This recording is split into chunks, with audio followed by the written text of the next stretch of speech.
नमस्कार साथियों, स्वागत है आप लोगों का अपने YouTube चैनल पर। जैसे कि आप लोग जान रहे हैं कि हमने आप लोगों को जो भी आपके आगामी परीक्षाएं लगी हैं, जैसे यूपी पेट है, उसके बाद यूपी पुलिस लग जाएगी, फिर एसएससी जीडी, इसी को देखते हुए आज हमने हिस्ट्री के 50 महत्वपूर्ण प्रश्न लिए हैं, जो कि ये संबंधित है आपके भारतीय राष्ट्रीय आंदोलन से। ठीक है साथियों, तो आज हम आप लोगों का पहला क्वेश्चन लेके आए हैं। देखिए आपका पहला क्वेश्चन क्या है। तो आपका आज का पहला क्वेश्चन आपसे कह रहा है कि 1928 ईस्वी में 1928 ईस्वी में श्यामन कमीशन भारत में किस उद्देश्य से आया। तो उसका उद्देश्य क्या था? प्रशासनिक सुधार पर विचार के लिए, प्रशासनिक सुधार पर विचार के लिए। चलिए अगले क्वेश्चन को चलते हैं हम लोग। किस किस सुझाव पर भारतीयों को श्यामन कमीशन से बाहर रखा गया? तो लॉर्ड इरविन के ऑप्शन डी आपके बिल्कुल सही होगा। निम्नलिखित में से कौन सा 1929 में कांग्रेस के लाहौर अधिवेशन में पारित संकल्प में शामिल नहीं था? तो अस्पृश्यता उन्मूलन शामिल नहीं था, बाकी तीनों शामिल था। ऑप्शन डी आपके बिल्कुल राइट हो जाएगा। आपका चौथा क्वेश्चन, किस कांग्रेस सत्र में कार्यकारी कमेटी को सविनय अभिगम आंदोलन प्रारंभ करने का अधिकार दिया गया? तो वो कौन सा सत्र था? लाहौर सत्र। ऑप्शन बी आपके बिल्कुल राइट होगा। गांधी के दांडी मार्च के संदर्भ में निम्नलिखित में से कौन सा कथन असत्य है? आपसे क्या पूछा? असत्य। तो इसमें कौन सा असत्य है? समुद्र किनारे पहुंचकर गांधी ने नमक बनाया था, ये कथन आपका क्या है? असत्य। बाकी तीनों कथन क्या है आपके? सत्य है। आइए अगले क्वेश्चन को चलते हैं। नमक सत्याग्रह किस में गांधी जी के गिरफ्तार होने के बाद आंदोलन के नेता के रूप में उनका स्थान किसने लिया? तो उस नेता का क्या नाम था है? उस नेता का नाम अब्बास तैयब जी। ऑप्शन ए आपके बिल्कुल राइट हो जाएगा। चलिए अगले क्वेश्चन को चलते हैं हम लोग। नमक सत्याग्रह किस में गांधी जी के गिरफ्तार होने के बाद आंदोलन के नेता के रूप में उनका स्थान किसने लिया? तो स्थान कौन ले लिया? अभी हमने ये क्वेश्चन रिपीट कर दिया था। तो अब्बास तैयब जी। ऑप्शन ए आपके बिल्कुल राइट होगा।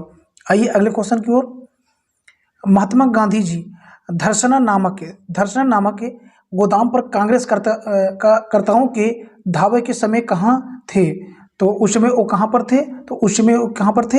एरवदा जेल में। ऑप्शन ए आपके बिल्कुल सही हो जाएगा। यहाँ कार्यकर्ताओं होना चाहिए। चलिए अगले क्वेश्चन को चलते हैं हम लोग। गांधी जी ने जिस विदेशी पत्रकार दांडी मार्च के समय अपने साबरमती आश्रम में ठहराया, वह कौन था? उस विदेशी का नाम आपको बताना है। तो वो उस विदेशी क्या नाम था? Babe Miller. ऑप्शन है बी आपके बिल्कुल सही हो जाएगा। आइए अगले क्वेश्चन की ओर। गढ़वाल रेजिमेंट के सैनिकों ने प्रदर्शनकारियों पर गोले चलाने से इनकार कर दिया था, उस आंदोलन का नाम क्या है? तो उस आंदोलन का क्या नाम है? उस आंदोलन का नाम है सविनय अवज्ञा आंदोलन। ऑप्शन सी आपके बिल्कुल राइट होगा। आइए अगले क्वेश्चन की ओर। गांधी इरविन समझौते के हस्ताक्षर होने में किसने महत्वपूर्ण भूमिका निभाई? तो किसने महत्वपूर्ण भूमिका निभाई? तेज बहादुर सप्रू। ऑप्शन सी आपके बिल्कुल सही होगा साथियों। आइए अगले क्वेश्चन की ओर। लंदन में संपन्न हुए गोलमेज सम्मेलन में भारतीय ईसाइयों का प्रतिनिधित्व किसने किया? तो भारतीय ईसाइयों को पूछा है, तो किसने किया था? केटी पॉल। ऑप्शन डी आपके बिल्कुल सही होगा। चलिए अगले क्वेश्चन को चलते हैं हम लोग। महात्मा गांधी जब द्वितीय गोलमेज सम्मेलन में भाग लेने लंदन गए थे, तो कहाँ ठहरे थे? तो उस स्थान का नाम बताना। तो महात्मा गांधी कहाँ पर ठहरे हुए थे? किंग्सले हॉल में। ऑप्शन बी आपके बिल्कुल राइट होगा। द्वितीय गोलमेज सम्मेलन में कांग्रेस के एक प्रतिनिधित्व के रूप में भाग लेने के लिए गांधी जी मुंबई से लंदन की पानी के जहाज में गए थे। किस पानी के जहाज में गांधी जी गए थे? तो आपको ये बताना है। तो उस जहाज का नाम क्या था? एस राजपूताना। ऑप्शन है ए आपका बिल्कुल सही हो जाएगा। एस राजपूताना। ऑप्शन ए आपके बिल्कुल सही होगा। चलिए अगले क्वेश्चन को चलते हैं। द्वितीय गोलमेज सम्मेलन किस प्रश्न पर असफल रहा? तो वो प्रश्न क्या था? तो प्रश्न कौन सा था आपका? तो आपका उत्तर हो जाएगा सांप्रदायिक प्रतिनिधित्व पे। ठीक, द्वितीय गोलमेज सम्मेलन किस प्रश्न पर असफल रहा? सांप्रदायिक प्रतिनिधित्व पर। ऑप्शन ए आपके बिल्कुल राइट हो जाएगा। आइए अगले क्वेश्चन की ओर। उस भारतीय का क्या नाम था जिसने तीनों गोलमेज सम्मेलन में भाग लिया? तो doctor B R. Ambedkar. Option A आपके बिल्कुल राइट होगा। 1937 में प्रांतों में मंत्रिमंडल के निर्माण के उपरांत कांग्रेस का शासन कितने महीने चला था? तो कांग्रेस का शासन कितने महीने के लिए चला था? तो 28 महीने तक। ऑप्शन ए आपके बिल्कुल राइट हो जाएगा। सुभाष चंद्र बोस के त्याग पत्र के बाद भारतीय राष्ट्रीय कांग्रेस का अध्यक्ष कौन बना या कौन हुआ? तो कौन बन गया? Doctor Rajendra Prasad. Option C आपके बिल्कुल सही हो जाएगा। आइए अगले क्वेश्चन को चलते हैं हम लोग। कांग्रेस के त्रिपुरी अधिवेशन के पश्चात सुभाष चंद्र बोस और दक्षिणपंथी का समस्त झगड़ा किस प्रश्न पर केंद्रित हो गया? तो वो कौन सा प्रश्न था? तो किस पर केंद्रित ये हो गया था? कांग्रेस कार्यकारिणी समिति का गठन पर। ऑप्शन ए आपके बिल्कुल सही हो जाएगा, कांग्रेस कार्यकारिणी समिति के गठन पर के लिए।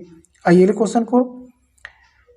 1927 की बटलर का कमेटी उद्देश्य क्या था? 1927 की बटलर का कमेटी का उद्देश्य क्या था? तो उद्देश्य क्या था उनका उद्देश्य था भारत सरकार तथा देशी रियासतों के मध्य संबंधों को सुधारना। ऑप्शन डी आपको बिल्कुल सही हो जाएगा, भारत सरकार तथा देशी रियासतों के मध्य संबंधों को सुधारना। ऑप्शन डी आपको बिल्कुल सही होगा। क्वेश्चन नंबर 20, निम्नलिखित में से कौन 1940 से Bharat Prajamandal all India state people's conference के अध्यक्ष थे? तो कौन अध्यक्ष थे? पंडित जवाहरलाल नेहरू। ऑप्शन बी आपके बिल्कुल राइट होगा। आइए क्वेश्चन नंबर 21 की ओर। अन्य रजवाड़े के भारत में विलय होने के बाद भी किन किन राज्यों ने भारत में शामिल होना निलंबित किया? तो वो कौन कौन से रजवाड़े थे? तो जूनागढ़, मैसूर एवं जम्मू कश्मीर। ठीक, तो ऑप्शन ए आपके बिल्कुल सही हो जाएगा, ऑप्शन ए आपके बिल्कुल राइट होगा। आइए अगले क्वेश्चन पर चलते हैं। द्वितीय विश्व युद्ध के समय ब्रिटिश प्रधानमंत्री कौन थे? आपको ये बताना है। तो ब्रिटिश प्रधानमंत्री कौन थे? Winston Churchill. ऑप्शन सी आपके बिल्कुल राइट हो जाएगा, विंस्टन चर्चिल। चलिए अगले क्वेश्चन पर चलते हैं। निम्नलिखित में से किसने मोहम्मद अली जिन्ना को हिंदू मुस्लिम एकता का दूत कहा था?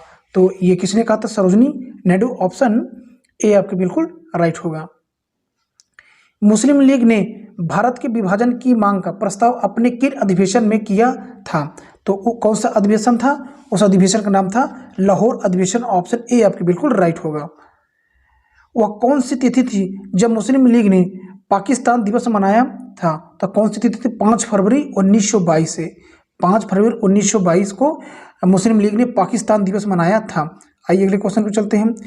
व्यक्तिगत सत्याग्रह में विनोबा भावे को प्रथम सत्याग्रह चुना गया था। दूसरा सत्याग्रही कौन था? तो दूसरा सत्याग्रही कौन था? पंडित जवाहरलाल नेहरू। ऑप्शन बी आपके बिल्कुल सही हो जाएगा। आइए अगले क्वेश्चन की ओर। सर स्टैफोर्ड क्रिप्स की योजना में कि यह परिकल्पना की गई थी। तो कौन सी परिकल्पना की गई थी आपको ये बताना है। किनकी परिकल्पना? सर स्टैफोर्ड क्रिप्स की योजना में। तो आपको उत्तर क्या हो जाएगा? भारत को डोमिनियन स्टेट देना चाहिए। भारत को क्या करना चाहिए? दे देना चाहिए। भारत को डोमिनियन स्टेट दे देना चाहिए। चलिए अगले क्वेश्चन पर चलते हैं हम लोग। किसकी दृष्टि में क्रिप्स मिशन प्रस्ताव एक टूटते हुए बैंक के नाम पर उत्तर दिनांकित चेक था? तो किसकी दृष्टि पर ऐसा था? तो आपका उत्तर क्या हो जाएगा? महात्मा गांधी जी। ऑप्शन ए आपकी बिल्कुल सही होगा। निम्नलिखित में से कौन क्रिप्स मिशन के साथ कांग्रेस आधिकारिक वार्ताकार थे? तो कौन थे? पंडित जवाहरलाल नेहरू एवं मौलाना आजाद। ऑप्शन सी आपके बिल्कुल सही होगा। आइए अगले क्वेश्चन को चलते हैं। निम्नलिखित में से किसने गांधी जी के आंदोलनों को राजनीतिक फिरौती कहा था? तो राजनीतिक फिरौती किसने कहा था? तो ये लॉर्ड लिनलिथगो। ऑप्शन सी आपके बिल्कुल सही हो जाएगा, लॉर्ड लिनलिथगो ने ऐसा कहा था। आइए अगले क्वेश्चन को चलते हैं हम लोग। 14 जुलाई 1942 को कांग्रेस कार्यकारिणी समिति द्वारा भारत छोड़ो आंदोलन का प्रस्ताव कहाँ पारित किया गया था? तो कहाँ पारित किया गया था? वर्धा। ऑप्शन बी आपके बिल्कुल राइट होगा। भारत छोड़ो आंदोलन के समय निम्नलिखित में से किसने कांग्रेस रेडियो का प्रसारण किया? तो कांग्रेस रेडियो का प्रसारण किसने किया? उषा मेहता। ऑप्शन सी आपके बिल्कुल राइट होगा। निम्न में से कौन कांग्रेस रेडियो पर भारत छोड़ो आंदोलन की अवधि में नियमित रूप से कार्यक्रम पारित करता था? तो कौन पारित करता था? उनका क्या नाम है? राम मनोहर लोहिया, ऑप्शन है सी आपके बिल्कुल सही हो जाएगा, राम मनोहर लोहिया। चलिए अगले क्वेश्चन की ओर। भारत छोड़ो आंदोलन के समय इंग्लैंड का प्रधानमंत्री कौन था? भारत छोड़ो आंदोलन अर्थात 1942 में, तो इंग्लैंड का प्रधानमंत्री कौन था? विंस्टन चर्चिल, ऑप्शन बी आपके बिल्कुल राइट होगा। अमेरिकी पत्रकार जो महात्मा गांधी के भारत छोड़ो आंदोलन के दौरान उनके साथ था, उस अमेरिकी पत्रकार का नाम बताना है, तो उनका क्या नाम था? Louis Fischer. Louis Fischer, option A आपके बिल्कुल सही हो जाएगा। साथियों यदि आप चैनल पर नए हो तो प्लीज़ चैनल को क्या कर लीजिए, सब्सक्राइब कर लीजिए और वीडियो को लाइक करिए और ज़्यादा से ज़्यादा क्या करिए, शेयर करिए। चलिए अगले क्वेश्चन को और हम लोग चलते हैं। आपसे कह रहा है कि निम्न पत्रकारों में से महात्मा गांधी का जीवनीकार था, तो उस पत्रकार का नाम बताना था जो महात्मा गांधी का जीवनीकार था, तो लुई फिशर, ऑप्शन ए आपके बिल्कुल राइट हो जाएगा। आइए अगले क्वेश्चन को चलते हैं हम लोग। डॉक्टर राजेंद्र प्रसाद को 9 अगस्त 1942 को गिरफ्तार करके कहाँ भेजा गया? तो 9 अगस्त, यहाँ अगस्त होना चाहिए, अगस्त से मिसप्रिंट हो गया है, तो 9 अगस्त 1942 को गिरफ्तार करके कहाँ भेजा गया? किनको? डॉक्टर राजेंद्र प्रसाद जी को। तो कहाँ भेजा गया था? बांकीपुर जेल में। कहाँ पर? बांकीपुर जेल में, ऑप्शन डी आपके बिल्कुल राइट होगा। भारत छोड़ो आंदोलन के संदर्भ में महात्मा गांधी कहाँ बंदी बनाया गया? तो उनको कहाँ पर बंदी बनाया गया था? मुंबई में, ऑप्शन ए आपके बिल्कुल राइट हो जाएगा। निम्नलिखित नेताओं में से किसने भारत छोड़ो आंदोलन के दौरान जेल से फरार होकर भूमिगत गतिविधियों को संगठित किया था? तो कौन भूमिगत गतिविधियों को संगठित किया था? उनका क्या नाम है? उनका नाम है जयप्रकाश नारायण। जयप्रकाश नारायण, आपका ऑप्शन डी बिल्कुल सही हो जाएगा। ऑप्शन डी आपको बिल्कुल राइट हो जाएगा। चलिए अगले क्वेश्चन को चलते हैं। निम्नलिखित में से किस वर्ष बंगाल के मिदनापुर जिले में जाति सरकार की स्थापना हुई थी? तो किस वर्ष हुई थी? ये हुई थी 1942, ऑप्शन है डी आपके बिल्कुल राइट हो जाएगा। आइए अगले क्वेश्चन की ओर। भारत छोड़ो आंदोलन के दौरान उत्तर प्रदेश के निम्नलिखित जिलों में से किस में समांतर सरकार की स्थापना की गई थी? तो किस जिले में समांतर सरकार की स्थापना की गई थी? बलिया में। कहाँ पर? बलिया, ऑप्शन सी आपके बिल्कुल राइट होगा। आजाद हिंद फौज का प्रधान कार्यालय कहाँ स्थित था? तो कहाँ पर? रंगून, वर्तमान में मेम्यार, ऑप्शन है बी आपके बिल्कुल राइट हो जाएगा। निम्नलिखित में से किस एक ने सुभाष चंद्र बोस को देश नायक कहा था? तो देश नायक किसने कहा था?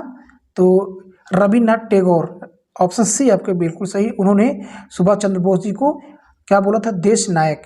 किसने? रविन्द्रनाथ टैगोर जी ने। चलिए अगले क्वेश्चन की ओर चलते हैं। आजाद हिंद फौज के किस सैनिक को 7 वर्ष के कारावास का दंड दिया गया? तो उनका क्या नाम है? उनका नाम है राशिद अली। राशिद अली, ऑप्शन सी आपके बिल्कुल सही होगा। निम्नलिखित में से आजाद हिंद फौज के किस अधिकारी ने लाल किले पर चल रहे मुकदमे का सामना नहीं किया था? मतलब सामना नहीं किया, तो उनका नाम बताना है। तो उनका क्या नाम है? मोहन सिंह, ऑप्शन सी आपको बिल्कुल राइट होगा।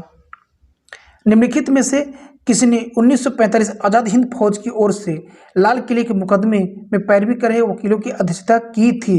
यानी कि कौन अध्यक्षता किया था? तो उनका क्या नाम है? उनका नाम है भूलाभाई देसाई। भूलाभाई देसाई, ऑप्शन ए आपके बिल्कुल सही होगा।